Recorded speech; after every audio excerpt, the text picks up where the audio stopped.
Welcome to real news. ముందుగా headlines చూద్దాం. ఉప ముఖ్యమంత్రి గారు మీకిది సబబు కాదు. పవన్ కళ్యాణ్ తెలంగాణ వ్యాఖ్యలపై షర్మిల అన్నదమ్ముల్లా ఉంటున్న రాష్ట్రాల మధ్య వైషమ్యాలు సరికాదన్న షర్మిల, తెలంగాణ వారి దిష్టి తగిలిందనడం బాధాకరమని వ్యాఖ్య.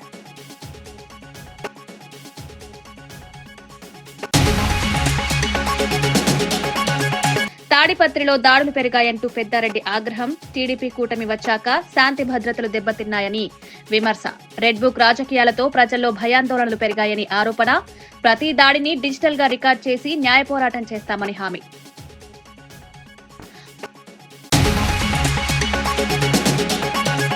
ఆర్మూర్ మున్సిపల్ అవినీతి బయటపెడతామని జీవన్ రెడ్డి ఫైర్. ప్రజల పన్ను డబ్బు దోపిడీ అవుతుందని తీవ్ర వ్యాఖ్య. అధికార యంత్రాంగాన్ని పూర్తిగా శుభ్రపరచాలని డిమాండ్. కాంగ్రెస్ బీజేపీ ఒత్తిడి రాజకీయాలు బయటపెడతారని హెచ్చరిక.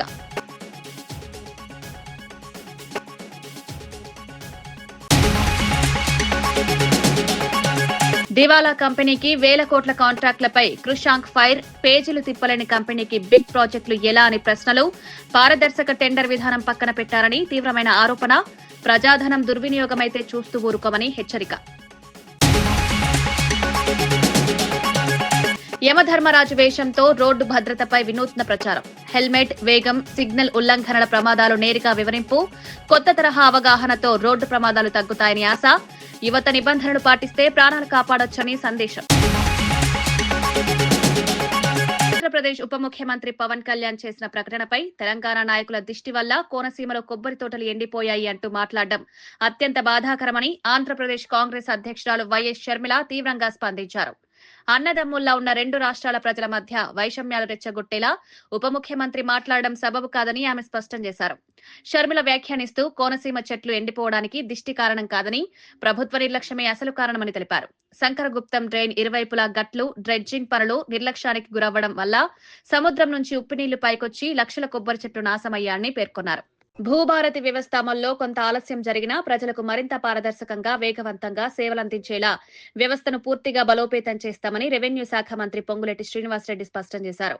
భూ సంబంధిత సేవల్లో చిన్నపాటి లోపాలు కూడా ప్రజల జీవితాలను ప్రభావితం చేస్తాయని, అందుకే భూభారతిని అత్యాధునిక ప్రమాణాలతో అప్గ్రేడ్ చేస్తున్నామని తెలిపారు.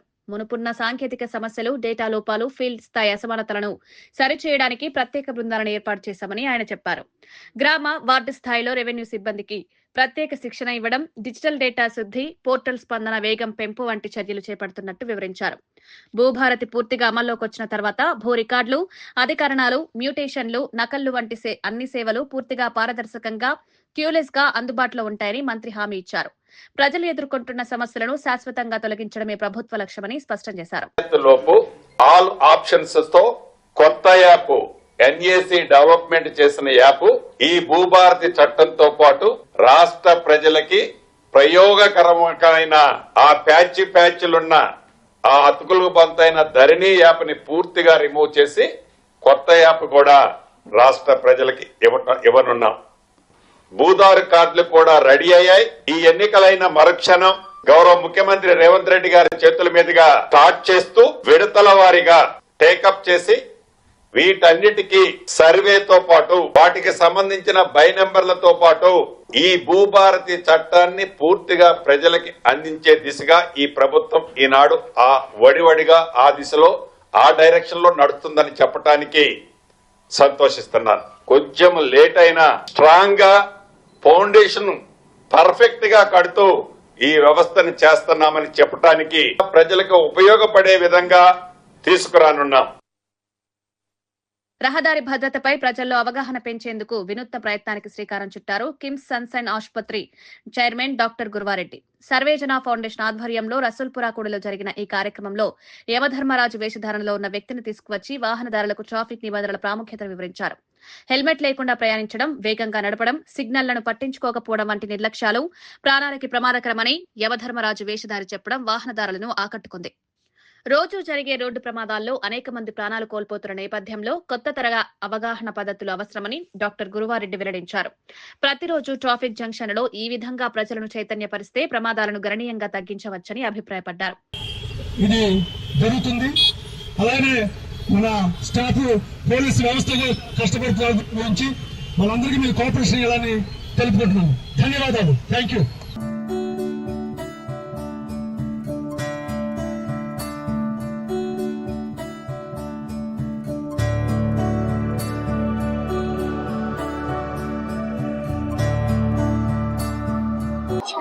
ఈరోజు చాలా ఇంపార్టెంట్ డే.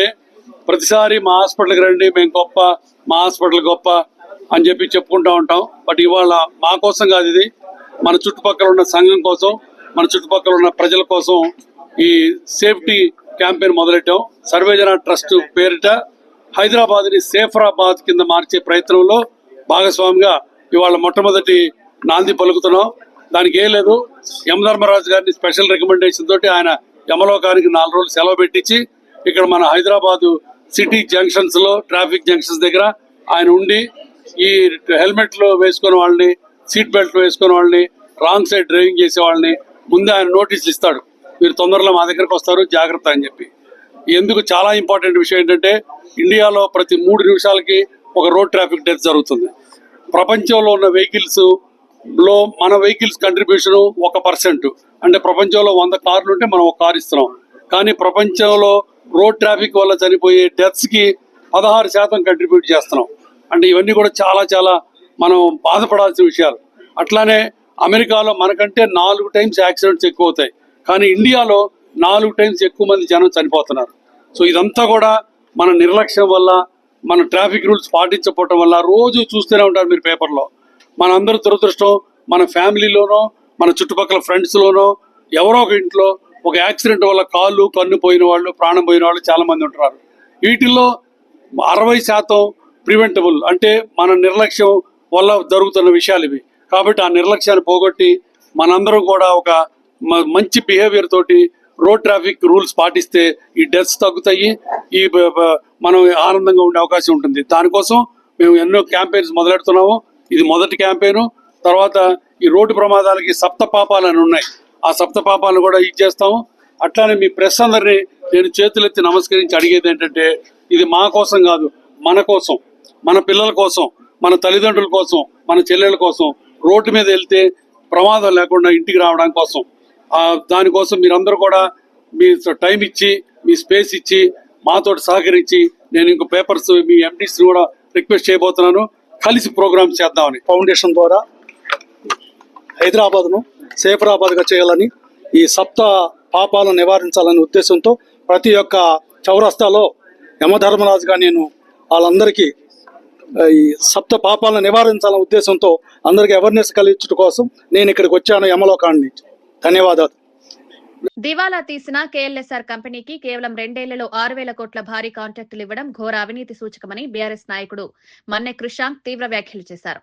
గత సంవత్సరం అక్టోబర్లో ఇండియన్ బ్యాంక్ నుంచి ఈ కంపెనీ 15 లక్షల చిన్న మొత్తాన్ని అప్పుగా తీసుకోవాల్సి వచ్చింది అంటే సంస్థ ఆర్థిక పరిస్థితి ఎంత దయనీయంగా ఉందో అర్థమవుతుందని అన్నారు. కేఎల్ఎస్ఆర్ కి సబ్ కాంట్రాక్టులు చేసిన చిన్న కంపెనీలకు 5 నుంచి 10 లక్షల బిల్లులు కూడా చెల్లించలేదని పరిస్థితి ఉందని, అందుకే వారు హైకోర్టులో పిటిషన్ దాఖలు చేశారని కృషాంక్ వివరించారు. ఇలాంటి పరిస్థితుల్లో ఉన్న కంపెనీకి ప్రభుత్వం ఎలా 1,000 కోట్లు ఇవ్వగలదని ప్రశ్నించారు. పారదర్శక టెండర్ విధానాన్ని పూర్తిగా పక్కన పెట్టి అనుమానాస్పదంగా ఉన్న ఒక్క కంపెనీకి భారీ ప్రాజెక్టులను కట్టబెట్టడంలో స్పష్టమైన అవినీతి దాగుందని ఆరోపించారు. ప్రజాధనం ఎలా దుర్వినియోగం అవుతుంటే ప్రభుత్వం ఎలా మౌనం వహిస్తుందో ప్రశ్నించాల్సిన అవసరం ఉందని కృషాంక్ పేర్కొన్నారు. లక్షలు కూడా లేని ఆ కంపెనీ, ఇంత దివాలా తీసిన కంపెనీ, దానికి 6,000 కోట్ల కాంట్రాక్టులా? ఆ కంపెనీ విషయం మీద 2 రోజుల క్రితం హైకోర్టులో విచారణ జరిగింది. ఇదే కంపెనీ ఆల్రెడీ ఎన్సిఎల్ఏటి చెన్నైలో ఒక జడ్జి గారు నా మీద ఒత్తిడి పెడుతున్నారు, ఫేవరబుల్గా ఆర్డర్ ఇవ్వాలి, ఆ కంపెనీకి ఫేవరబుల్గా ఆర్డర్ ఇవ్వాలి అని నా మీద ఒత్తిడి పెడుతున్నారు, నేను ఈ ఒత్తిడిలో తీర్పు ఇవ్వలేనని తప్పుకున్నారు. అదో పెద్ద సంచలనమైంది. సుప్రీంకోర్టు సిజిఐ బిఆర్ గవై గారు కూడా దాని మీద విచారణ చేపట్టాలని ఆదేశించారు. అయినా కూడా మరి ముఖ్యమంత్రి రేవంత్ రెడ్డి గారికి సంబంధించిన ఈ కంపెనీ, దాని మీద ఆరోపణలు వస్తున్నాయి, అయినా కూడా ఇవాళ వరకు పెదవి విప్పలేదు. అయితే 2 రోజుల క్రితం హైకోర్టులో జరిగిన విచారణ ఇందులో చాలా స్పష్టంగా ఉన్నది. ఒక 2-3 కంపెనీలు, చిన్న కంపెనీలు, వాళ్ళు ఇందులో కాంట్రాక్టులు చేస్తే వాళ్ళకి ఎన్నో లక్షల రూపాయలు, 2 లక్షలు, 5 లక్షలు, 10 లక్షలు వాళ్ళకి బిల్లులు ఇవ్వాలి. ఆ బిల్లులు కూడా ఎగ్గొడుతున్న కంపెనీ ఇది. వాళ్ళు ఏకంగా సిబిఐకి ఫిర్యాదు చేసి సిబిఐ ఎందుకు దీని మీద చేపడతలేదు అని హైకోర్ట్ ఆఫ్ తెలంగాణకు అప్రోచ్ అయ్యారు. జూబ్లీహిల్స్ లోని నివాసంలో తెలంగాణ రాష్ట్ర దేవాదాయ శాఖ మంత్రి కొండ సురేఖను టీటీడీ చైర్మన్ బీఆర్ నాయుడు మర్యాదపూర్వకంగా కలిసి సన్మానించారు. ఇటీవల బాధ్యతలు స్వీకరించిన తర్వాత తొలిసారి హైదరాబాద్ పర్యటనలో భాగంగా జరిగిన ఈ భేటీ సౌజన్యపూర్వకంగా సాగింది. ఆలయాల అభివృద్ధి, భక్తుల సౌకర్యాల పెంపు, దేవాదాయ శాఖ, టీటీడీ సమన్వయం వంటి పలు అంశాలపై ఇరువురు నేతలు సానుకూలంగా చర్చించారు. తెలంగాణలోని ప్రముఖ దేవాలయాల అభివృద్ధికి కేంద్రంతో పాటు టీటీడీ కూడా సమన్వయంగా పనిచేయడానికి సిద్ధంగా ఉందని బీఆర్ నాయుడు తెలిపారు. తెలంగాణ భక్తులకు తిరుమల సేవల్లో ప్రాధాన్యంతో కూడిన సదుపాయాలు కల్పించాలనే అంశంపై కూడా చర్చ జరిగినట్టు సమాచారం. మంత్రి సురేఖ మాట్లాడుతూ ఆలయాల సంరక్షణ, సంప్రదాయాల పరిరక్షణకు టీటీడీ చేస్తున్న కృషిని అభినందించారు. ఆలయ పరిపాలనలో పారదర్శకత, సేవల నాణ్యత పెంపుకు మరింత సమన్వయం అవసరమన్నారు. 2 రాష్ట్రాల మధ్య ఆధ్యాత్మిక రంగంలో సహకారం మరింత బలపడుతుందని ఈ సమావేశం సంకేతాలిచ్చింది. తాడిపత్రి ప్రాంతంలో వైఎస్ఆర్సీపీ నేతలు, కార్యకర్తలపై దాడులు తీవ్రతరం అవుతున్నాయని మాజీ ఎమ్మెల్యే కేతిరెడ్డి పెద్దారెడ్డి తీవ్ర ఆగ్రహం వ్యక్తం చేశారు. టీడీపీ కూటమి అధికారంలోకి వచ్చిన తర్వాత నియోజకవర్గంలో శాంతి భద్రతలు పూర్తిగా ప్రశ్నార్థకమయ్యాయన్నారు. ప్రజలకు భరోసా కల్పించాల్సిన ప్రభుత్వమే వర్గ పోరాటాలను ప్రోత్సహిస్తుందని ఆరోపించారు. కేతిరెడ్డి మాట్లాడుతూ సీఎం చంద్రబాబు, మంత్రి నారా లోకేష్ ప్రోత్సహిస్తున్న రెడ్ బుక్ రాజకీయాలు తాడిపత్రిని మళ్లీ అగ్నిగుండం చేస్తున్నాయన్నారు. ప్రజలను భయపెట్టే ప్రయత్నాలు ఇక పనిచేయవని, మా వద్ద డిజిటల్ బుక్ ఉందని, ప్రతి దాడి వివరాలు నమోదు చేసి న్యాయం కోసం పోరాడతామన్నారు. జేసీ ప్రభాకర్ రెడ్డి స్వార్థ రాజకీయాల కోసం ఉద్దేశపూర్వకంగా గొడవలు సృష్టిస్తున్నారని పెద్దిరెడ్డి ఆరోపించారు. తాడిపత్రిలో శాంతి భద్రతలు దెబ్బతినకుండా పోలీసులు తక్షణ చర్యలు తీసుకోవాలని డిమాండ్ చేశారు. ప్రజాస్వామ్యంలో ప్రతి ఒక్కరికి రాజకీయ హక్కుందని, దాడులతో ఆ హక్కును హరించలేరని స్పష్టం చేశారు. సంఖ్య పెరిగేది తప్ప తరిగేది ఉండదు. దయచేసి అందరికీ చెప్పేది నేను ఒకటే, వ్యక్తిగతం వేరు, ఎవరో నాయకులు చెప్తేనో లేకపోతే ఇంకోరు చెప్తేనో మీ స్వలాభం కోసమో లేకపోతే మీ మతకాయ మంగతయ్యి బంగాక వ్యాపారాల్లో ఈ రియల్ ఎస్టేట్లో వంకలు వాగులు ఆక్యుపై చేసుకునే దానికోసము మేము ఇవి చేస్తే ఎవరి మీద దాడి చేస్తే మాకు ఆ ఎమ్మెల్యేనో చైర్మన్ మాకు ఇవి చేసుకునే దానికి పర్మిషన్ ఇస్తాయని ఆలోచన మటుకు చేసుకోవద్దండి. దయచేసి ఏంటికంటే అందరూ కూడా ఈ రాష్ట్రంలో ఒకప్పుడు రాయలసీమలో ఫ్యాక్షన్ ఉన్నది, ఈరోజు ఫ్యాక్షన్లు అనేది లేకుండా పోయినాయి, సమూలంగా తగ్గినాయని అందరూ అనుకుంటారు.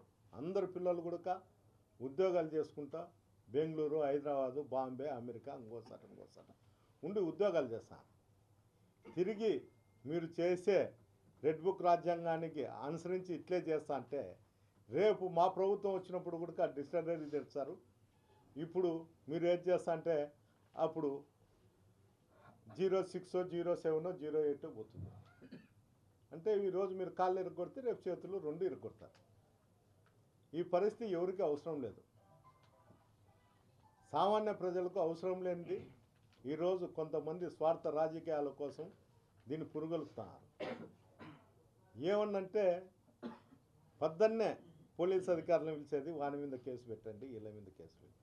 కేసులకు భయపడేవాడు ఎవరూ లేరు. ఏంటికంటే అందరూ పోల్చుకుంటున్నారు. చంద్రబాబు నాయుడు లోపలికి పోయినాడు, ఎప్పుడో ఇందిరాగాంధీ లోపలికి పోయింది, పివి నరసింహరావు లోపలికి పోయినాడు. ఆర్మూర్ తాజా మాజీ ఎమ్మెల్యే జీవన్ రెడ్డి మున్సిపల్ కార్యాలయాన్ని ఆకస్మికంగా పరిశీలిస్తూ భారీ సంచలనాన్ని రేపారు.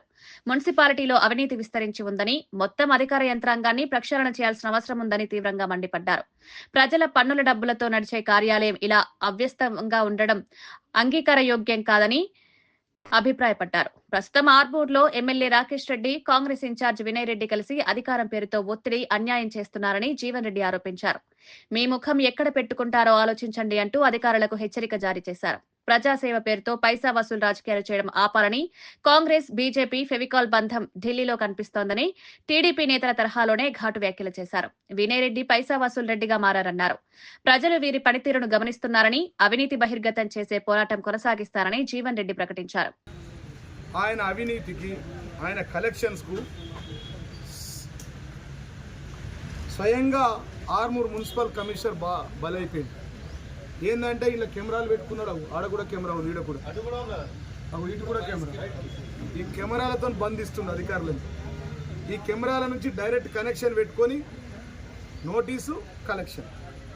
పైసా వసూలు రెడ్డి నోటీస్ ఇవ్వమన్నా కలెక్షన్ అంటే నిన్న అన్నాడు విలేకరులకు నేను ఆడబెట్టిన కెమెరాలు ఇది కెమెరాలు ఈ వాయిస్ రికార్డ్ కెమెరాలు దీని నుంచి ఆయన ఫోన్ కనెక్షన్ ఉంది అంటే నాకు యాడ్ ఉందంట నువ్వు ఆడబెడితే దొంగ పెట్టుకో దొరలేక చూపిస్తావు. నేను చెప్పిన పేర్లు సెక్షన్లలో ఉన్నాయి, ప్రతి రూమ్ ఉన్నాయి. ఇళ్ళ నంబర్ ఇచ్చే ఆపరేటర్ అన్నాడు పాపం, ఏం పేరైనా మహేష్ అన్నాడు, ఆయన మీద పెట్టి AK-47 పెట్టినట్టు వీళ్ళందరి మీద. ఇక పోలీస్ స్టేషన్లో ఏం కెమెరాలు అయితే నేనేమంటున్నాను, నేను చెప్పిన ఏదైనా అవాస్తవాలు అయితే నేను RTI కింద మేము ఇవాళ మొదటిసారిగా మాట్లాడలే, ఇది RTI కింద అప్లై చేసిన నేను కాదు, మన జనతా గ్యారేజ్లో ఇచ్చిన కంప్లైంట్. మన ఇంటికి వచ్చి 10 క్వశ్చన్ల మీద అడిగి వాడు చెప్పురాజా కాదు, ఎంపీటీసీ కాదు, సర్పంచ్ కాదు, ఎంపీపీ కాదు వాడు. నేను 2 సార్లు ఎమ్మెల్యే ఉండి 10 ఏళ్ళ అధికారం నుండి చూసినాం. వాడిని బెదిరించుడు, వీడిని బెదిరించుడు, కమిషనర్ బెదిరించుడు, విలేజ్ సెక్రటరీ బెదిరించుడు. అరే లుచ్చాగా నీ పక్కకున్న వాళ్ళందరూ నన్ను ఖతం చేసే వాళ్ళే నిన్ను ఖతం చేస్తారా? కూర్చున్నారా వాళ్ళు ఇటు ఉండి నన్ను ఖతం చేసే వాళ్ళే నిన్ను ఖతం చేస్తారా? ఆ గ్యాంగ్ అంతా వాళ్ళంతా నేను పెంచి పోషించిన వాళ్ళే కదరా. వాళ్ళ గుండెలో జీవన్ రెడ్డి ఉంటారా? చైర్మన్లు చేసిన, కౌన్సిలర్లు చేసిన, DCMS వైస్ చైర్మన్ చేసిన, చేసి మార్కెట్ కమిటీ వైస్ చైర్మన్ చేసిన, చైర్మన్లు చేసిన, ఎంపీపీలు చేసిన, జడ్పీటీసీలు చేసిన, నేను చేసిన వాళ్ళు నీ దగ్గర కూర్చున్నారు కదరా. ఆడ పక్క కూర్చున్నోడిని కూడా నీ ఊరు నీకు తెలియదురా వారి. నువ్వు నా కార్ డ్రైవర్గా పనిచేసినావు, ఏమేమో మాట్లాడుతున్నావు. నీ అవకాశేంద్ర 2010లో నా ఇల్లు ఎక్కడరా, ఎకరంలో 30,000 స్క్వేర్ ఫీట్లు కొంపెలిలా నా గేట్ బయట వచ్చి కూర్చుంటుంటుంది. నువ్వు పర్సనల్గా ఎందుకు మాట్లాడుతున్నావు? నేను అడిగింది ఏంది, నువ్వు డాక్టర్ల దగ్గర పైసలు తీసుకుంటున్నావు, హాస్పిటల్ల దగ్గర పైసలు తీసుకుంటున్నావు, ఉద్యోగాల దగ్గర తీసుకుంటున్నావు, చికెన్ సెంటర్ల దగ్గర తీసుకుంటున్నావు. ఒక్కడే కాదు, పిలిపించి మాట్లాడి రైడ్ చేయించిన వారా నాయన. విలేకరులకు తెలియదా? వాళ్ళు నవ్వుతురు నువ్వు మాట్లాడుతుంటే. ఇవన్నీ వాస్తవాలే. అచ్చా మరి నేను మాట్లాడింది తప్పు, మరి ఏసీపీలు ఎందుకు రాపోయినరా? సిపిఎం నేత పెంచలయ్యను హత్య చేసిన నిందితులకు కఠిన శిక్షలు పడేలా అన్ని విధాలుగా కృషి చేస్తారని నెల్లూరు రూరల్ ఎమ్మెల్యే కోటంరెడ్డి శ్రీధర్ రెడ్డి స్పష్టం చేశారు. పెంచలయ్య కుటుంబాన్ని పరామర్శించిన ఆయన ఈ విధమైన దారుణ ఘటనలు సమాజాన్ని కలవరపెడతాయని, గంజాయి మాఫియాలు పూర్తిగా మూతపడే వరకు చర్యలు కొనసాగుతాయన్నారు. కోటంరెడ్డి పెంచలయ్య కుటుంబానికి 10 లక్షల ఆర్థిక సాయం అందజేసి వారి 2 కుమారుల విద్యా బాధ్యతను తన కుటుంబ సభ్యులు స్వయంగా తీసుకుంటారని హామీ ఇచ్చారు. పెంచలయ్య కుటుంబానికి అన్ని విధాలా అండగా నిలుస్తామని కూడా భరోసా ఇచ్చారు. RDT కాలనీ అభివృద్ధికి త్వరలోనే 50 లక్షల రూపాయలు కేటాయించేలా చర్యలు తీసుకుంటారని, ప్రజల కోసం అవసరమైన మౌలిక సదుపాయాలన్నీ కల్పిస్తామని ఎమ్మెల్యే తెలిపారు. పెంచలయ్య సేవలను స్మరించుకునేలా ఆయన విగ్రహాన్ని RDT కాలనీలో ఏర్పాటు చేసే పనిలో ఉన్నారు. ఊరును వదిలి వెళ్లే విధంగా, మళ్లీ జీవితంలో గంజాయిని ప్రోత్సహించకుండా చేసే విధంగా ఆ యొక్క పెంచలయ్య గారి హంతకులకి కఠిన శిక్షలు పడాలా, ఆ బాధ్యత నేను తీసుకుంటున్నా. పెంచలయ్య గారు ప్రాణాలతో మన మధ్య లేకున్నా ఆ యొక్క గంజాయికి వ్యతిరేకంగా ఆ పోరాటాన్ని మరింత ముందుకు తీసుకెళ్లాల్సిన బాధ్యత అందరి మీద ఉంది. దానికి స్థానిక శాసనసభ్యుడిగా మీ కోటంరెడ్డి శ్రీధర్ రెడ్డిగా అన్ని పార్టీలను కలుపుకుని, ప్రజా సంఘాలను కలుపుకుని, మేధావుల సహాయ సహకారాలతో, పోలీసుల సహాయ సహకారాలతో, ముఖ్యమంత్రి చంద్రబాబు నాయుడు గారి ఆశీస్సులతో ఆ యొక్క గంజాయికి వ్యతిరేకంగా ఒక పటిష్టమైన ఉద్యమాన్ని, ప్రజా ఉద్యమాన్ని నిర్వహించాల్సిన అవసరం ఉంది. ఆ బాధ్యత కూడా తీసుకుంటాను. తెలంగాణ సాధన కోసం ప్రాణాలర్పించిన అమరవీరుల త్యాగాన్ని ఎప్పటికీ మర్చిపోలేమని తెలంగాణ జాగృతి అధ్యక్షురాలు కల్వకుంట్ల కవిత స్పష్టం చేశారు. ఉద్యమ ఆత్మ, త్యాగం, పోరాటం వల్లే నేటి తెలంగాణ ఏర్పడిందని గుర్తు చేస్తూ అమరవీరుల కుటుంబాలకు ప్రభుత్వం పూర్తి న్యాయం చేయాల్సిన అవసరం ఉందన్నారు. ఉద్యమంలో తమ పిల్లలను కోల్పోయిన కుటుంబాలు ఇంకా పలు సమస్యలు ఎదుర్కొంటున్నాయని, వారికి గౌరవప్రదమైన జీవనోపాధి, సహకారం అత్యవసరమని పేర్కొన్నారు. కవిత మాట్లాడుతూ తెలంగాణ ఉద్యమం కేవలం చరిత్ర కాదు, భావోద్వేగం, సమానత్వం కోసం జరిగిన ప్రజా పోరాటమన్నారు. అమరవీరుల కుటుంబాల సంక్షేమాన్ని ప్రాధాన్యతగా తీసుకుని ప్రత్యేక కార్యక్రమాలు చేపట్టాలన్నారు. వారి పిల్లలకు విద్య, ఉద్యోగాల్లో ప్రత్యేక అవకాశాలు కల్పించాలని ప్రభుత్వాన్ని కోరారు. ప్రతి సంవత్సరం అమరవీరుల దినోత్సవం నిర్వహిస్తూ వారి సేవలను స్మరించుకోవడం మాత్రమే కాదు, వారి కుటుంబాలకు నిజమైన అండగా నిలవడం ప్రభుత్వ ధర్మమని కవిత హితవు పలికారు. ఉద్యమకారులందరికీ ఒక గుర్తింపు అనేది ఒక ఆత్మగౌరవాన్ని ఇస్తుంది. ఆ గుర్తింపునివ్వాలి. అదేవిధంగా ప్రభుత్వము ప్లాట్ గాని ఇతర ఆర్థిక సహాయం గాని అందించాల్సిన అవసరం కూడా ఉంది. తెలంగాణలో రైతులకు ఒక న్యాయం, పారిశ్రామికవేత్తలకు మరో న్యాయం ఎలా చేస్తారని కేంద్ర మంత్రి కిషన్ రెడ్డి ప్రశ్నించారు. ఢిల్లీలో మీడియాతో మాట్లాడుతూ హిల్ట్ పాలసీ కాంగ్రెస్ ప్రభుత్వ నిజస్వరూపాన్ని బయటపెడుతుందని తీవ్రంగా విమర్శించారు. రైతులకు సరైన సహకారం ఇవ్వకుండా బడా వ్యాపారులకు లబ్ధి చేకూర్చే విధంగా కొత్త పాలసీ రూపొందించారని ఆరోపించారు. సచివాలయంలోనే కూర్చుని కమిటీ నివేదిక ఇచ్చిందంటే ఇది పారదర్శకత లేని ప్రక్రియ అని వ్యాఖ్యానించారు. హైదరాబాద్ లో ఇప్పటికే మౌలిక సమస్యలు ఎక్కువగా ఉన్నాయన్నారు. ఇలాంటి పరిస్థితుల్లో 9,000 ఎకరాల్లో మల్టీపర్పస్ కమర్షియల్ కాంప్లెక్స్ లు నిర్మిస్తే నగర భవిష్యత్తు ఏంటి అని సీఎం రేవంత్ నిలదీశారు. బెంగళూరులో ట్రాఫిక్ సమస్యలతో పరిశ్రమలు వెనక్కి వెళ్లిన ఉదాహరణ గుర్తు చేస్తూ హైదరాబాద్ ను మరో బెంగళూరుగా మార్చాలనుకుంటున్నారా అని ప్రశ్నించారు. నిపుణుల సలహా లేకుండా ఏకపక్ష నిర్ణయాలు తీసుకోవడం రాష్ట్రానికి ప్రమాదమని హెచ్చరించిన కిషన్ రెడ్డి గతంలో కేసీఆర్ ఏకపక్ష నిర్ణయాలు తీసుకున్నట్టు ఇప్పుడు సీఎం రేవంత్ కూడా అదే దారిలో నడుస్తున్నారని విమర్శించారు.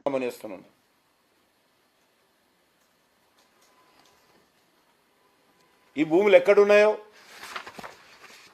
ఇక్కడ ఉన్నటువంటి పరిశ్రమలు ఎన్నున్నాయి, అక్కడ ఉన్నటువంటి కార్మికుల పరిస్థితి ఏంది? ఈరోజు ఒకటే మనం చేస్తున్నాను, పారిశ్రామిక వాడలో పనిచేస్తున్నటువంటి లక్షలాది మంది కార్మికుల భవిష్యత్ ఏంటో ఈరోజు ప్రభుత్వం ఆలోచన చేసినా చెప్పాల్సిన అవసరం ఉంది. ఆ కార్మికులతో ఎవరితోటైనా చర్చించారా? వాళ్ళ బ్రతుకేం కావాలి, వాళ్ళ భవిష్యత్ ఏం కావాలి, పరిశ్రమలు షిఫ్ట్ చేయడం వల్ల కార్మికుల జీవితాలలో ఏ రకంగా అంధకారం అవుతుందో మరి ముఖ్యమంత్రి ఒక్కరోజు ఆయన ఆలోచన చేశాడు అడుగుతా ఉన్నాను. ఈరోజు ఈ పరిశ్రమల్లో అనేక సంవత్సరాలుగా పనిచేస్తూ ఉన్నారు. క్లాస్ 4 ఎంప్లాయీస్ కానీ, లేకపోతే లేబర్ కానీ, టెక్నీషియన్స్ కానీ అనేక మంది పనిచేస్తూ ఉన్నారు. వీళ్ళందరిని ఎక్కడో ఊరు బయట తీసుకపోతే వాళ్ళు ఉండేది సనత్ నగర్లోనో, రామచంద్రపురంలోనో, పట్టంచెరులోనో ఉన్నటువంటి వాళ్ళు ఏ రకంగా తమ ఇల్లు వదిలిపెట్టి దూర ప్రాంతాల్లో ఉద్యోగాలు చేయగలుగుతారు? ఎప్పుడు ఉద్యోగాలు ఇస్తారు? వాళ్ళకు భవిష్యత్ ఏంటి? ఏ ఒక్కరోజైనా ముఖ్యమంత్రి గారు ఈ జీవో తీసుకొచ్చే ముందు కార్మికుల భవిష్యత్తు గురించి ఆలోచన చేశాడో చెప్పాల్సిన అవసరం ఉంది. భువనగిరి ఎంపీ చామల కిరణ్ కుమార్ రెడ్డి తీవ్రంగా స్పందిస్తూ డీసీసీ నూతన అధ్యక్షుల సమావేశంలో సీఎం రేవంత్ రెడ్డి చేసిన వ్యాఖ్యలను ప్రతిపక్షాలు కావాలని వక్రీకరిస్తున్నాయన్నారు. కాంగ్రెస్ పార్టీ చరిత్రను వివరించే సమయంలో సీఎం ఏ మతాన్ని, ఏ కులాన్ని తక్కువ చేసి మాట్లాడలేదని స్పష్టం చేశారు. రాజకీయ ప్రయోజనాల కోసం అసత్యాలు ప్రచారం చేస్తూ ప్రజలను తప్పుదోవ పట్టించడం బీజేపీ, బీఆర్ఎస్ పార్టీల స్వభావమని విమర్శించారు. కిరణ్ కుమార్ రెడ్డి మాట్లాడుతూ తెలంగాణ రైజింగ్ గ్లోబల్ సమ్మిట్ ద్వారా తెలంగాణను అంతర్జాతీయ స్థాయిలో ప్రతిష్ఠింపజేయడానికి ప్రభుత్వం కృషి చేస్తోందని, ఈ కీలక సమయంలో సీఎం రేవంత్ రెడ్డి ప్రతిష్టను దెబ్బతీసేందుకు కుట్రలు జరుగుతున్నాయన్నారు. రాష్ట్ర ఖ్యాతి పెరిగే దిశగా సీఎం పనిచేసే ప్రతిపక్షాలు మాత్రం దాన్ని అడ్డుకోవడానికి ప్రయత్నిస్తున్నాయన్నారు. ప్రజలు నిజాలను తెలుసుకునే స్థాయిలో ఉన్నారని, అసత్య ప్రచారాలు ఎంత చేసినా పనిచేయవని, రాష్ట్ర అభివృద్ధి దిశలో ప్రభుత్వం ముందుకు సాగుతుందని ఎంపీ ధృవీకరించారు. హిందువులకు కూడా ఎంతో మంది భగవంతులు ఉంటారు. కొంతమంది ఆంజనేయ స్వామిని పూజిస్తారు, కొంతమంది రాముడిని పూజిస్తారు, కొంతమంది మైసమ్మని పూజిస్తారు అన్న విషయాన్ని చెప్తూ ఆయన మాట్లాడటం జరిగింది తప్ప ఏ కులాన్నో ఏ మతాన్నో ఏదో విధంగా ఇబ్బంది పెట్టాలని మాట్లాడినట్టు ఆయన మాట్లాడలేదు. కానీ దీన్ని పట్టుకొని బీజేపీ, బీఆర్ఎస్ వాళ్ళు ఈ రోజు కేవలం దాన్ని రాజకీయం చేయడానికి ప్రయత్నం చేస్తున్నారు. ఈ రోజు రేవంత్ రెడ్డి గారు తెలంగాణ రైజింగ్ సమిట్ 2047 కోసం అని చెప్పి ఈ రోజు బ్రహ్మాండమైన కార్యక్రమాలు తీసుకుని ఒక సమిట్, అలాగే మెస్సీ లాంటి వాళ్ళని తీసుకొచ్చి హైదరాబాద్ లో ఈరోజు ఫుట్బాల్ ఆడించే ప్రయత్నం చేస్తుండ్రు. కాబట్టి అంత ఆయన స్థాయిని దిగజార్చి ప్రజలను తప్పుతో పట్టించే విధంగా వాళ్ళు ప్రయత్నం చేస్తున్నట్టుగా క్లియర్ గా కనపడుతుంది. ముఖ్యంగా బీఆర్ఎస్ పార్టీ గత 4 ఎన్నికలు మాజీ మంత్రి దేవినేని ఉమా అమరావతిలోని ఎన్టీఆర్ భవన్ నుంచి మీడియాతో మాట్లాడుతూ ప్రజా రాజధానిపై దాడి చేయడం అంటే యువత భవిష్యత్తుపై దాడి చేసినట్లేనని తీవ్ర ఆగ్రహం వ్యక్తం చేశారు. అమరావతి కేవలం ప్రభుత్వ ప్రాజెక్టు కాదని, ఇది లక్షలాది రైతుల శ్రమ, యువత ఆశలు, రాష్ట్ర ప్రగతికి ప్రతీక అన్నారు. ఉమా పేర్కొన్నదేమంటే రాజధాని నిర్మాణం ఆగిపోవడం వల్ల ఉద్యోగ అవకాశాలు క్షీణించాయని, స్టార్టప్లు, ఐటీ కంపెనీలు, పెట్టుబడులు ఇతర రాష్ట్రాలకు వెళ్లిపోయాయన్నారు. అభివృద్ధి కోసం కాదు, రాజకీయ వైరం కోసం రాజధానిని తాకట్టు పెట్టారని ఆరోపించారు. ఇది రాష్ట్ర భవిష్యత్తును నాశనం చేసే ప్రమాదకర నిర్ణయమన్నారు. అమరావతి శాస్త్రీయంగా, ఆర్థికంగా, భౌగోళికంగా రాష్ట్రానికి అనుకూలమైన ప్రదేశమని ఇప్పటికే నిపుణులు నిరూపించారని ఉమా గుర్తు చేశారు. యువత కోసం, భవిష్యత్తు కోసం, రాష్ట్ర ప్రగతి కోసం ప్రజా రాజధానిని తిరిగి పునరుద్ధరించడం తప్పనిసరి అని స్పష్టం చేశారు. షెల్ కంపెనీలు పెట్టి 43,000 కోట్లు ఛార్జ్ షీట్లు ఫైల్ అయ్యి ఉండి వాయిదాల మీద దశాబ్దం పైగా నెట్టుకొస్తూ నువ్వు ఇవాళ అవినీతి గురించి మాట్లాడే నైతిక అర్హత ఉందా జగన్మోహన్ రెడ్డి నీకు? నువ్వా ఇవాళ అమరావతి మీద విషం చిమ్మేది? అమరావతి రైతాంగం మీద నీ దుర్మార్గాన్ని, మీ దుష్ట పన్నాగాల్ని ఎన్నో చేసి దేవాలయాలకు వెళ్తుంటే కూడా దేవాలయాలకు వెళ్ళనివ్వకుండా కూడా నెల్లూరులో మీరు చేసిన అరాచకం, గోదావరి జిల్లాల్లో దేవుడు వాహనాన్ని కూడా ఆపి మీరు చేసిన లాఠీ చార్జీలు, మీరు వేసిన రాళ్ళన్నీ కూడా మాకు గుర్తున్నాయి. ఇవాళ మీరు పెట్టిన కేసుల్లో అమరావతి 3 రాజధానుల ప్రకటనలు వచ్చినప్పుడు మేము రోడ్డు ఎక్కితే మా మీద పెట్టిన నాన్ బెయిలబుల్ కేసుల్లో ఈరోజు కూడా మేము గంటల తరబడి కోర్టుల్లో నిలబడి వస్తూ ఉన్నాం. జగన్మోహన్ రెడ్డి, నువ్వు పెట్టిన కేసుల్లో ఇవాళ వందలాది మంది అమరావతి రైతులు ఈరోజు కూడా కోర్టుల చుట్టూ తిరుగుతూ ఉన్నాం. నువ్వా ఇవాళ అమరావతి మీద మాట్లాడే నైతిక అర్హత నీకుందా? నీ సంబరాలు రాంబాబు మాట్లాడుతూ ఉన్నాడు, మళ్ళీ అమరావతి మునిగిపోద్దని, లిఫ్ట్ ఇరిగేషన్ ఎందుకని. ఇరిగేషన్ మంత్రిగా పనిచేసి కూడా బుద్ధి లేకుండా మాట్లాడుతూ ఉన్నారు, బాధ్యత లేకుండా మాట్లాడుతూ ఉన్నారు. ఇవాళ కూడా విష ప్రచారాలు మీరు మానుకోలేదు. ప్రజలు మీకు 11 సీట్లతో బుద్ధి చెప్పినా కూడా మీకు ఇంకా జ్ఞానోదయం అవ్వలేదు. బయట ప్రాంతాలకు వెళ్ళి ఇక్కడ 1,000 కోట్లు ఖర్చు పెడుతున్నామని చెబుతున్నారు. అమరావతి రైతాంగం దగ్గరికి వచ్చి మళ్ళీ మీకు అన్యాయం జరుగుతుందని మాట్లాడుతున్నారు. ఇవాళ చంద్రబాబు నాయుడు గారు ఒక దూరదృష్టితో రాబోయే రోజుల్లో ఒక తెలుగువాడు గర్వపడే విధంగా ఒక ప్రపంచ స్థాయి రాజధాని నిర్మాణం ఇక్కడ జరుగుతూ ఉంటే 1 కిలోమీటర్కి ఎన్ని కోట్లు? డ్వాక్రా సాధికార కమిటీ రాష్ట్ర అధ్యక్షురాలు ఆచంట సునీత మహిళా సాధికారం కోసం అంగన్వాడీ వ్యవస్థను బలోపేతం చేయడం అత్యవసరమన్నారు. అమరావతిలోని ఎన్టీఆర్ భవన్ నుంచి జరిగిన మీడియా సమావేశంలో ఆమె మాట్లాడుతూ అంగన్వాడీలు గ్రామీణ మహిళలకు, చిన్నారులకు కీలక సేవలు అందించే ప్రాథమిక కేంద్రాలని గుర్తు చేశారు. పౌష్టికాహారం, ఆరోగ్య పర్యవేక్షణ, విద్యారంభ శిక్షణ ఈ 3 అంశాల్లో అంగన్వాడీల పాత్ర అపారమన్నారు. సునీత మాట్లాడుతూ అంగన్వాడీలను ఆధునీకరించడం ద్వారా మహిళల ఆర్థిక, సామాజిక స్థితి మరింత బలపడుతుందన్నారు. మహిళా సిబ్బందికి శిక్షణ, గౌరవప్రదమైన వేతనాలు, మెరుగైన వసతులు అందించేందుకు ప్రత్యేక చర్యలు అవసరమన్నారు. రాష్ట్ర వ్యాప్తంగా అంగన్వాడీ సేవలను డిజిటల్ మోడల్ కి మార్చడం ద్వారా పారదర్శకత, బాధ్యత మరింత పెరుగుతుందన్నారు. మహిళా సాధికారత అంటే కేవలం సంక్షేమ పథకాలు కాదు, వారి చేతుల్లో శక్తి, అవకాశాలు, స్వయం సమర్థత ఇవ్వడమే ముఖ్యమని ఆచంట సునీత స్పష్టం చేశారు. జగన్మోహన్ రెడ్డి ఏదైతే డ్వాక్రా మహిళలు దాచుకున్నటువంటి పొదుపు సొమ్మును కూడా దోచేసుకొని ఏ విధంగా వారిని ఇబ్బంది పెట్టారు అనేది, అభయహస్తం ద్వారా దాచుకున్నటువంటి సొమ్మును కూడా లాగేసుకొని ఏ విధంగా దోచుకున్నాడు అనేదానికి ప్రతి ఒక్క డ్వాక్రా మహిళలను అడిగినా ఈరోజు చెప్పేటువంటి పరిస్థితి ఉంటుంది.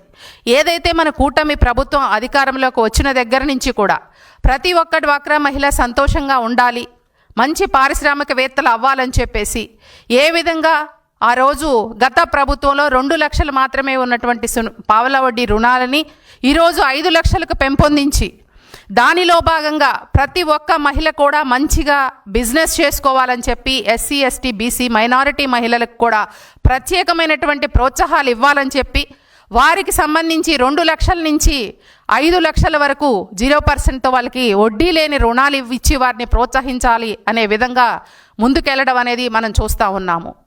ఏదైతే గత ప్రభుత్వంలో చాలా రకాలుగా ఇబ్బందులు పడినటువంటి డ్వాక్రా మహిళలు, వాళ్ళకి లోన్స్ రాకుండా, కనీసం వాళ్ళకి సంక్షేమ పథకాలు కూడా ఇవ్వకుండా వార్తలు ముగించే ముందు ముఖ్యాంశాలు మరోసారి. ఉప ముఖ్యమంత్రి గారు మీకిది సబబు కాదు, పవన్ కళ్యాణ్. తెలంగాణ వ్యాఖ్యలపై షర్మిల అన్నదమ్ముల్లా ఉంటున్న రాష్ట్రాల మధ్య వైషమ్యాలు సరికాదన్న షర్మిల. తెలంగాణ వారి దిష్టి తగిలిందనడం బాధాకరమని వ్యాఖ్య.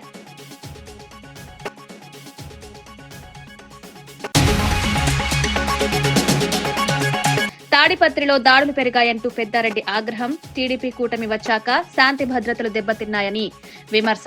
రెడ్ బుక్ రాజకీయాలతో ప్రజల్లో భయాందోళనలు పెరిగాయని ఆరోపణ. ప్రతి దాడిని డిజిటల్ గా రికార్డ్ చేసి న్యాయ పోరాటం చేస్తామని హామీ.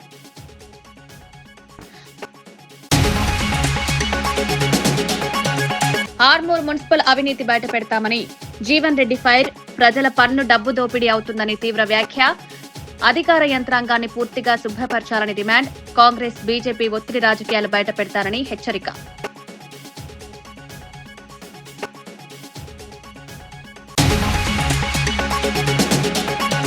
దివాలా కంపెనీకి వేల కోట్ల కాంట్రాక్టులపై కృషాంక్ ఫైర్. పేజీలు తిప్పలేని కంపెనీకి బిగ్ ప్రాజెక్టులు ఎలా అని ప్రశ్నలు. పారదర్శక టెండర్ విధానం పక్కన పెట్టారని తీవ్రమైన ఆరోపణ. ప్రజాధనం దుర్వినియోగమైతే చూస్తూ ఊరుకోమని హెచ్చరిక. యమధర్మరాజు వేషంతో రోడ్డు భద్రతపై వినూత్న ప్రచారం. హెల్మెట్, వేగం, సిగ్నల్ ఉల్లంఘనల ప్రమాదాలు నేరుగా వివరింపు. కొత్త తరహా అవగాహనతో రోడ్డు ప్రమాదాలు తగ్గుతాయని ఆశ. యువత నిబంధనలు పాటిస్తే ప్రాణాలు కాపాడొచ్చని సందేశం. ఇవి ఈనాటి వార్తా విశేషాలు. మరో బులెటిన్లో మళ్ళీ కలుద్దాం. నమస్కారం.